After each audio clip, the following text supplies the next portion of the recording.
وسلم سید بسم اللہ الرحمن الرحیم۔ السلام علیکم۔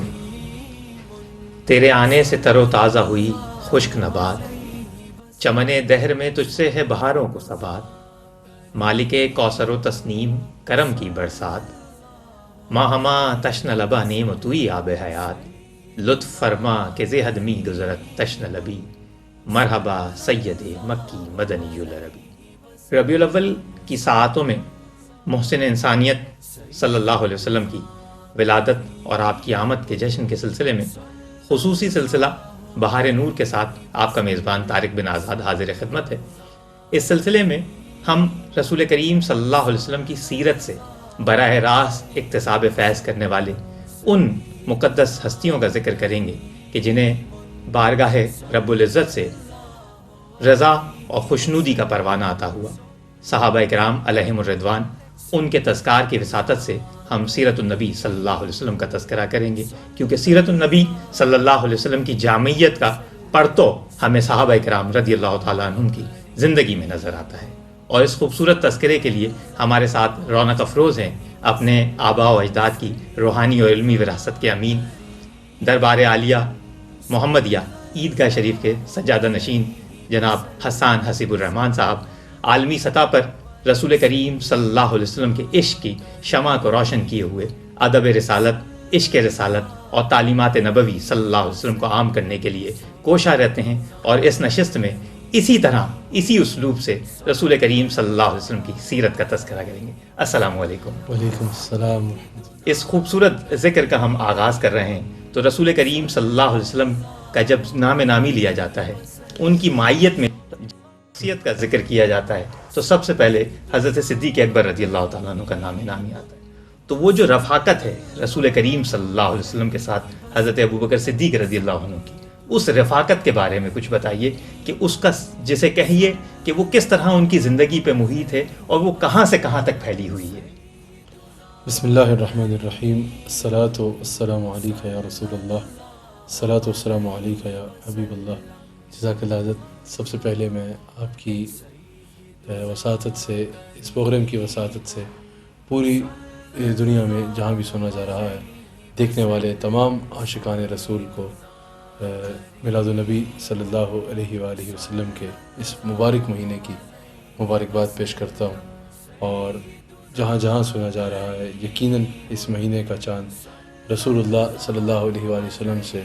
محبت کرنے والوں کے لیے ایک بہت خوشی کا موقع ہوتا ہے، بلکہ سب سے بڑی خوشی کا موقع ہوتا ہے۔ اور بالخصوص 12 ربیع الاول شریف کی جو آمد ہوتی ہے، اس کی سب تیاریوں میں ہوتے ہیں، کیونکہ ایک سب سے بڑی خوشی کا دن اور خوشی کا موقع ہوتا ہے۔ آپ کا سوال حضرت افضل البشر بعد الانبیاء بالتحقیق حضرت سیدنا ابوبکر صدیق رضی اللہ تعالیٰ عنہ کی معیت مصطفیٰ صلی اللہ علیہ وآلہ وسلم کے متعلق کہ ان کی حضور علیہ السلام سے معیت کیسی تھی۔ حضرت اعلان نبوت سے بہت پہلے سے یہ رسول اللہ صلی اللہ علیہ وآلہ وسلم کی معیت حضرت سیدنا صدیق اکبر رضی اللہ تعالیٰ عنہ کو حاصل 14 سال کی عمر کا بھی قول موجود ہے کہ جب حضرت ابوبکر صدیق رضی اللہ تعالیٰ عنہ کی عمر 14 سال تھی، یعنی اعلان نبوت سے بہت، حضور علیہ السلام کے اعلان نبوت سے، وقت بعثت سے بہت پہلے سے ابوبکر صدیق رضی اللہ تعالیٰ عنہ کو حضور علیہ السلام کی دوستی کا شرف حاصل، حضور علیہ السلام کی قربت کا شرف حاصل۔ اتنی قربت، اتنی معیت کہ حضرت صدیق اکبر رضی اللہ تعالیٰ عنہ حضور علیہ السلام کے ساتھ حضور کے اعلان نبوت کے پہلے بھی اتنا وقت گزارا کرتے کہ ان کو حضور علیہ السلام کی شان دیکھ کر اب رسول اللہ علیہ السلام کا مقام، حضور کی شان، حضور کی عزت، حضور کی عظمت کا اظہار، حضور علیہ السلام کے وجود مبارک کی برکات جو ہیں وہ صرف حضور علیہ السلام کے اعلان نبوت کے بعد جو ان کا جو ہے وہ ظہور نہیں ہوا، اس سے پہلے بھی ظاہر ہوتی تھی۔ پہلے بھی حضور علیہ السلام کا سفر کرنا اور بادل کا سایہ کرنا، حضور علیہ السلام کا گزرنا تو پتھروں کا مولا علی رضی اللہ تعالیٰ عنہ کا بتانا، حضور علیہ السلام پہ سلام بھیجنا، بکریوں تک کا سر جو ہے وہ حضور علیہ السلام کے آگے جھکا دینا، حضرت ابو طالب کا رسول اللہ علیہ السلام کو دیوار کعبہ سے لگا کر حضور علیہ السلام کے صدقے سے، حضور کے توفیل بارش کی دعا مانگنا، پھر وہ اشعار کہنا اعلان نبوت سے پہلے حضور علیہ السلام کے، جن کا بخاری میں بھی ذکر موجود ہے، جن کو حضور نے فرمائش کر کے حضرت علی سے حکم فرما کے حضرت علی سے سماعت کیا. تو اس جیسی بے شمار برکات رسول اللہ صلی اللہ علیہ وآلہ وسلم کی جو حضور علیہ السلام کی بعثت سے یعنی اعلان نبوت سے پہلے ان کا ظہور ہوتا. کیونکہ ابو بکر صدیق رضی اللہ تعالیٰ عنہ اعلان نبوت سے پہلے بھی حضور علیہ السلام کے بہت قریب رہا کرتے، بہت قرب ان کو حاصل. تو رسول اللہ علیہ السلام کی ذات اقدس کی برکات کو دیکھ کے، شانوں کو دیکھ کے اور نشانیوں کو دیکھ کے حضرت ابو بکر صدیق رضی اللہ تعالیٰ عنہ کے بارے میں امام بہقی اور دیگر کئی محدثین اور سیرت نگاروں نے لکھا کہ یہ پہلے سے اندازہ لگا چکے تھے کہ ابو بکر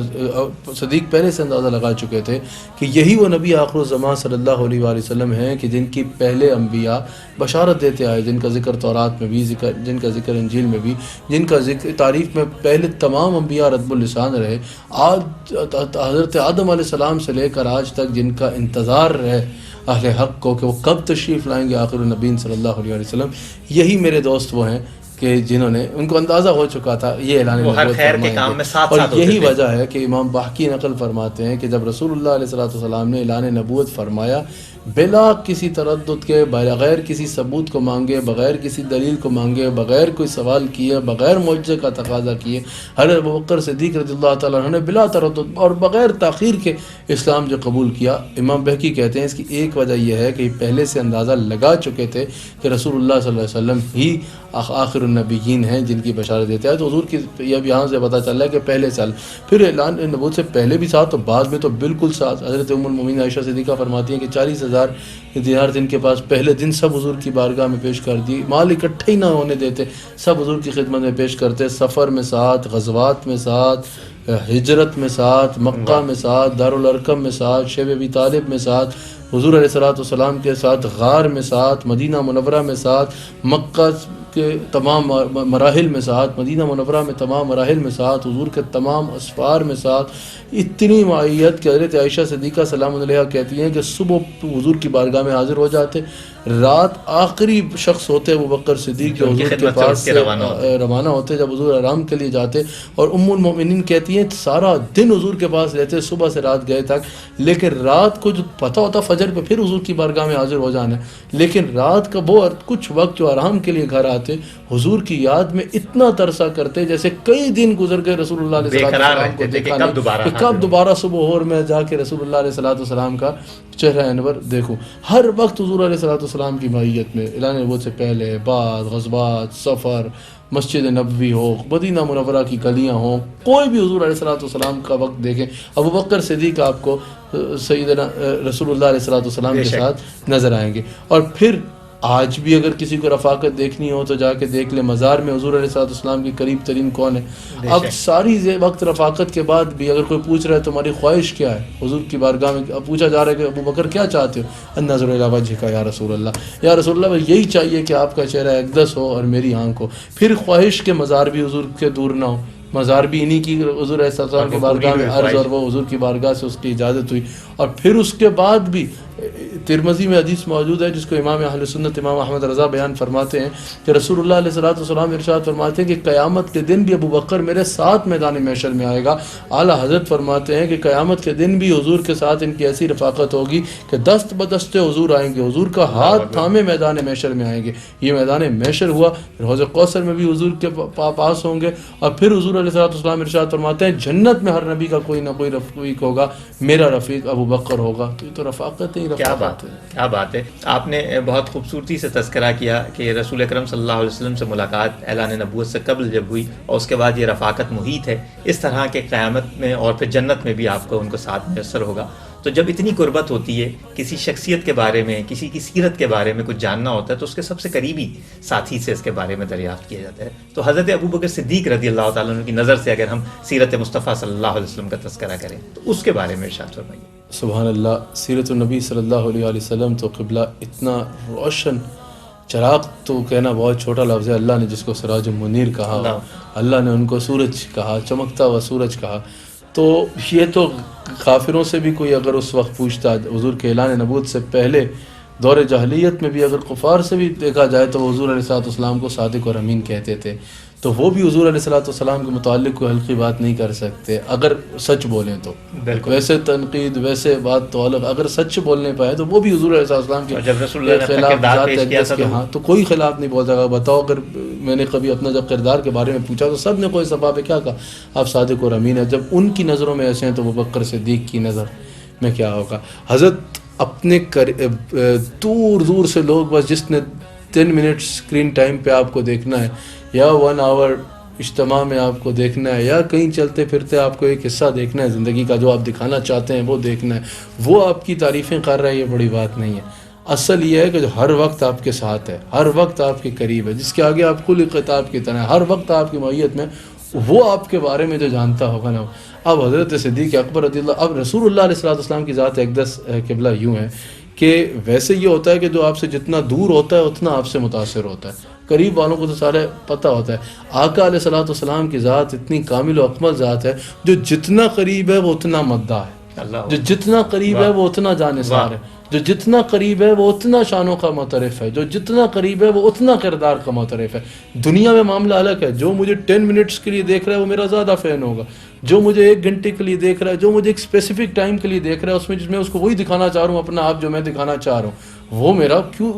بہت معترف ہوگا. لیکن قریب کے لوگ بولیں گے اصل کہانی تو ہمیں پتہ ہے، ان کے آگے خامیاں ہوں گی، وہ اتنا محب نہیں. لیکن ذات رسالت صلی اللہ علیہ وسلم کے جو جتنا قریب ہے وہ اتنا مداح ہے، جو جتنا قریب ہے وہ اتنا جانثار ہے، جو جتنا قریب ہے وہ شان کا، مقام کا، رتبے کا اتنا معترف ہے، اور وہ اتنا جانثار ہے، اور وہ اتنا زیادہ کھل کے گواہی دے رہا ہے، اور اس کے بعد اتنی تعریفوں کی داستانیں اور ہیں، اس کے بعد اتنی شانوں کی داستانیں اور ہیں. کیونکہ آپ نے صحابہ کا عنوان ہی اس لیے رکھا تاکہ اس سے ذات رسالت کو دیکھا جائے. ایک آدمی کی سب سے بڑی کوالٹی یہ ہے کہ اس کو سچا مانا جائے اور قابل اعتماد مانا جائے. ابوبکر صدیق کی نظر میں آپ نے پوچھا رضی اللہ تعالیٰ عنہ کی نظروں میں رسول اللہ علیہ وسلم کیسے گئے. اتنی قربت ہے کہ اعلان نبوت سے پہلے سے لے کے جنت میں داخلے تک ایک لمحہ بھی ابوبکر صدیق رسول اللہ سے جدا نہیں ہو رہے، قبر بھی دور نہیں بنوا رہے بلکہ قبر بھی. تو اتنی رفاقت میں یہ ابوبکر صدیق حضور کو کس نظر سے دیکھ رہے ہیں. اللہ اکبر. حضرت سب سے اگر آپ معراج کے واقعے کو دیکھ لیں، جب حضور جو مکمل ہی نہیں ہوتا حضرت ابوبکر صدیق کا ذکر کے بغیر، بلکہ جب رسول اللہ علیہ السلام معراج کا بیان فرماتے ہیں، ابو جہل نے کیا کیا، ابوبکر صدیق کہاں ہے، وہ کہاں ہے، ابو بکر کہاں ہے، جو ہر بات پہ تصدیق کرتا ہے. آج دیکھتے ہیں کیا کرتا ہے، آج تو نا وہ ذرا ڈگمگا جائے گا، اتنی بڑی بات، راتوں رات گئے، راتوں رات آ گئے. اللہ اکبر. حضرت صدیق اکبر کے آگے جب اس نے سوال کیا تو ابو بکر صدیق کیا جواب دے رہے ہیں. ابو بکر کہہ رہے ہیں کہ اچھا،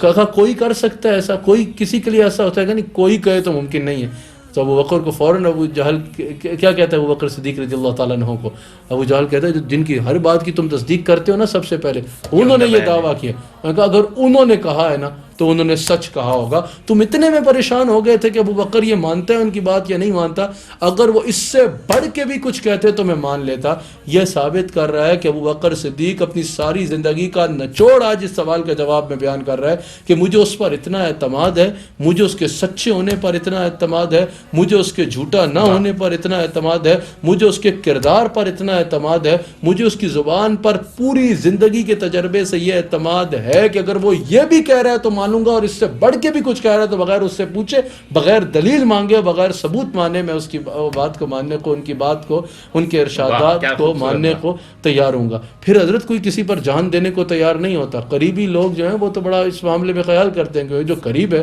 اس کو تو پتہ ہے کہ اگلے کا اصل معاملہ کیا ہوتا ہے. اب سب سے قریب رسول اللہ علیہ السلام کے جتنے صحابہ ہیں وہ سب سے زیادہ جانشار نظر آئیں گے. غار میں اگر سانپ آ جاتا ہے تو سب سے پہلے کون انگوٹھا رکھتا ہے؟ حضرت ابوبکر صدیق نے انگوٹھا رکھا ہے. وہ ڈستا جا رہا ہے. لیکن اگر یہ جانثاری کا جذبہ ہے اتنا قریب سے دیکھنے کے بعد تو پتہ ہے نا کہ ہر اعتبار سے دیکھا اعتماد ہے کہ یہ وہ ذات ہے جس پر جان دے دینا وارے میں ہے، یہ وہ ذات اقدس ہے کہ جس پر جان بھی قربان کر دی جائے تو وارے میں ہے. اتنا قریب سے دیکھنے کے بعد یہ اعتماد قائم ہونا، یہ میرے نبی صلی اللہ علیہ وآلہ وسلم کی روشن کردار کی ایک نشانی ہے. پھر دنیا پہ مال کسی کے اوپر بندہ خرچ کرتا ہے، اعتماد ہونا چاہیے تو پھر مال خرچ ہوتا ہے کسی کے سارا اوپر، مال نچھاور، سارا مال نچھاور، 2 چادریں لپیٹ کے آ جاتے، سب کچھ قربان کر دیا. خود رسول اللہ علیہ السلام اس کو انڈوس کر رہے ہیں شفقتاً محبتاً کرم فرماتے ہوئے کہ میں نے سب کے احسانوں کا بدلہ دے دیا، لیکن ابو بکر کا احسان کا بدلہ جو ہے وہ اللہ دے گا. جو دین اسلام پر اس کے احسان ہے، جو میری امت پر میرے دین پر اس کے احسان ہے، ان کا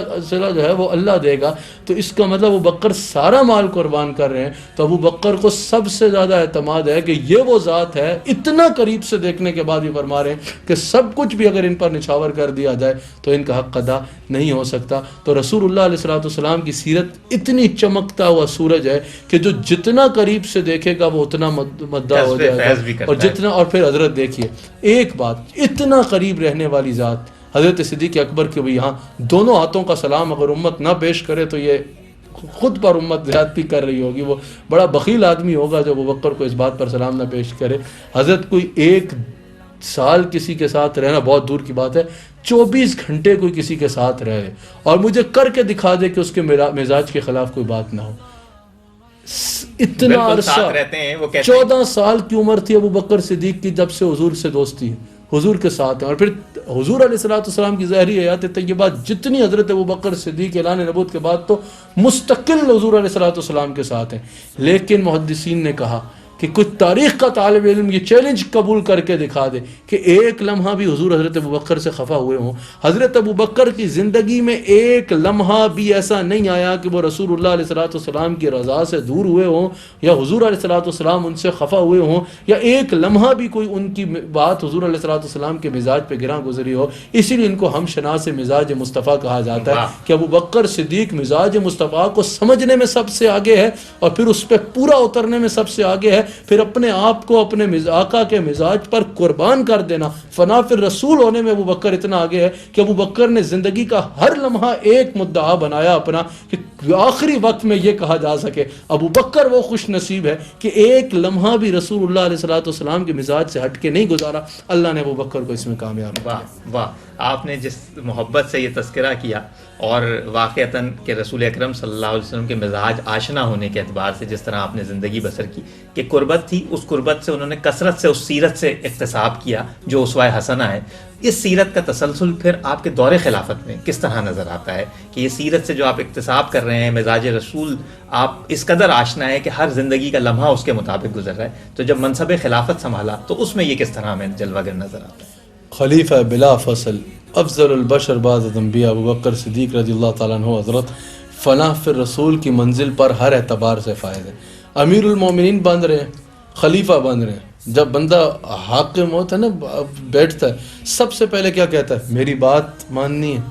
ہر معاملے میں یاد رکھنا میری بات حرف آخر ہونی چاہیے، کسی کی ضرورت نہ ہو میری بات ٹالنے کے لیے. پہلا خطبہ کیا کہہ رہے ہیں؟ لوگوں سے سوال کر رہے ہیں کہ یہ بتاؤ صحابہ، اگر میری کوئی بات رسول اللہ علیہ السلام کی بات سے الگ پاؤ گے، مجھے اور رستے پہ چلتے پاؤ گے، تو کیا میری اطاعت کرو گے؟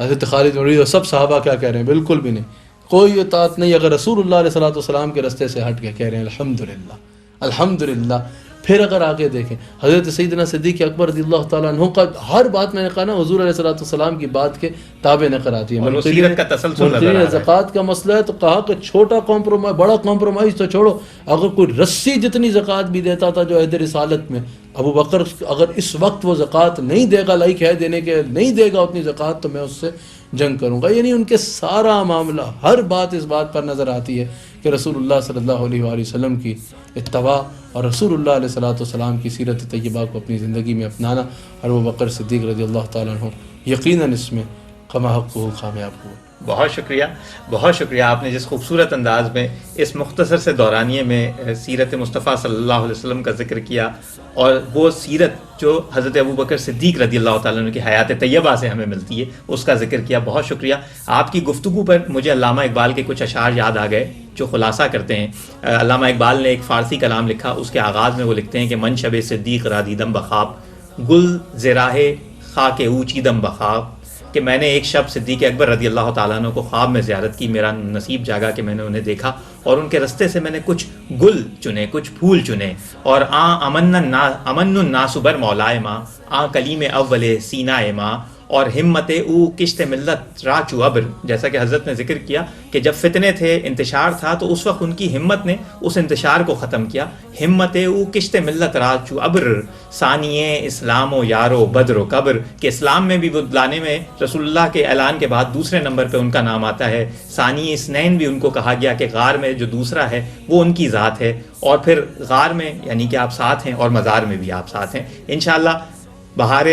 نور کے اندر صحابہ کرام کی کیونکہ سیرت کے ساتھ گفتگو کرنی تھی، تو اس وجہ سے چند باتیں، ورنہ ابو بکر کے فضائل پر بات کرنی ہو تو ایک بڑا. بالکل بالکل حضرت نے جس طرح کہا، کیونکہ